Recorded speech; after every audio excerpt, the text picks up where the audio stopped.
Ise. Okubula biale. Ise. Okubula biale. Ise. Ego na biakuta abule go kuma abule ge so bego na banige. Ise.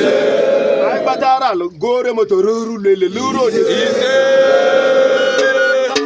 Africans did not discover God through missionaries. Africa already had God long before the Bible arrived, long before the Quran arrived. Africans were already praying, already worshiping, already listening. This is the part many people never hear. You may have been taught something different. That Africa was dark. That Africa was lost. That Africa had no idea who God was. But that story is incomplete. And sometimes, what is incomplete is more dangerous than what is false. Across the continent, worship had structure, not chaos, not confusion. There were sacred places, sacred days, sacred roles. Elders guided the people. Priests guarded spiritual knowledge. Communities worshiped together. This was not random belief. It was a system. Most African societies believed in one supreme creator, one source of life, one ultimate power, different names, different languages, but the same idea. God was distant, too great to approach casually. So intermediaries existed, spirits, ancestors, not as gods, but as bridges. Ancestors were not worshipped. They were remembered. They were respected, consulted, honored. They represented memory, morality, continuity. To forget them was to forget who you were. So here is the real question. If Africa already worshipped, if Africa already believed, if Africa already had spiritual order, why was it all labeled wrong? And who decided that? Because what came next did not arrive quietly. It arrived with books, with skulls, with power, and with a judgment. This is where the story changes. Worship was not separated from life. It was not a weekend activity. It lived in the home, in the land, in the seasons. Every action mattered. Farming, marriage, birth, death, all of it had meaning. Africans did not worship anywhere. Places were chosen. Forests, rivers, mountains, shrines. Each place had rules. You did not enter carelessly. You did not speak carelessly. Sacred meant protected. Not everyone led worship. There were custodians, priests, priestesses, elders. They were trained, observed, prepared. Spiritual leadership was earned, not claimed. Rituals were not empty actions. Each one had a reason: to give thanks, to ask for guidance, to restore balance. Nothing was done for show. Meaning came first. Sound mattered. Drums spoke. Songs taught. Movement remembered. Rhythm carried messages. It united the people. It connected generations. Worship was felt, not just spoken.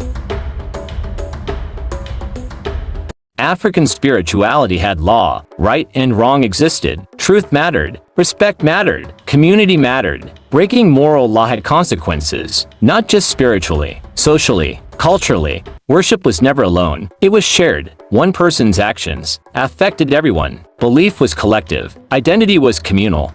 This system lasted generations. It adapted. It evolved. It was not frozen in time. It worked until something new arrived.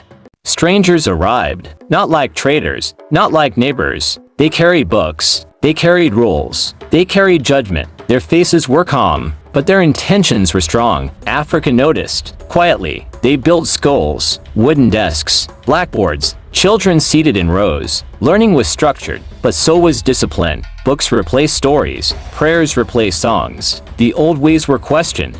The Bible was new. The words were foreign. They came with authority. They came with roles. They came with a message. Change is required. Some welcomed it. Some resisted, but all noticed. The old and new met. Rituals were scrutinized. Symbols were questioned. Community practices were judged. Confusion spread. Not chaos, but tension. Balance was disturbed.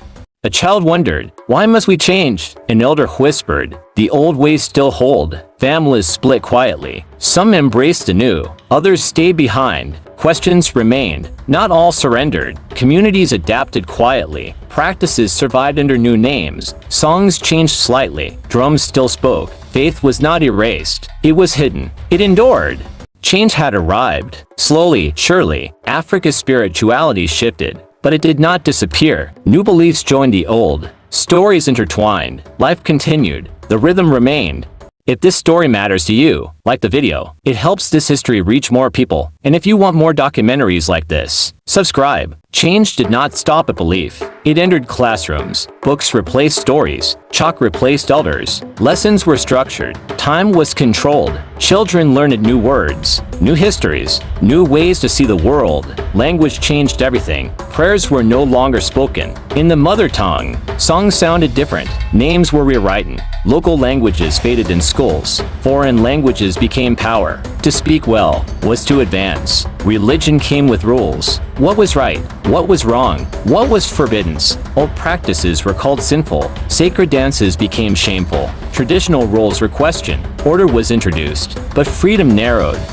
Conversion brought benefits, education, protection, opportunities. Those who converted rose faster. Those who refused were left behind. Faith became more than belief. It became access. Islam arrived differently, through trade, through scholars, through kings. Mosques rose near markets. Arabic spread with commerce. Trust came first. Faith followed. It blended more easily, but it still changed society. Two major faiths shared one land. Christianity spread through institutions. Islam spread through relationships. Different paths, same depth. Africans adapted. Some blended beliefs. Some chose one side. Some held on quietly. Identity stretched, but it did not break. Africa adjusted, as it always had. Religion did not stand alone. It walked beside power. Where churches rose, flags followed. Where mosques stood, authority gathered. Belief was no longer only spiritual. It became political. Colonial systems were built. New laws, new courts, new rulers. Missionaries advised. Clerks recorded. Governors decided. Religion helped order society, but it also helped control it. Africa was divided. Lines were drawn on maps. Straight lines, careless lines. Tribes were split. Rivals were forced together. Faith followed borders. What was once fluid became fixed. Belief shaped loyalty. Church attendance brought favor. Mosque attendance built trust. Religion opened doors and closed others. Faith became identity. Identity became division. Africans did not stay silent. Some resisted openly. Others adapted wisely. Scriptures were reinterpreted. Traditions were hidden. Inside new forms. Power pushed. The culture bent. It did not break. The effects did not end. They moved forward, into politics, into education, into conflict. Religion remained. Borders remained. The past stayed present. Questions followed. What was gained? What was lost? Who decided? And who paid the price? Africa moved forward, but the question stayed.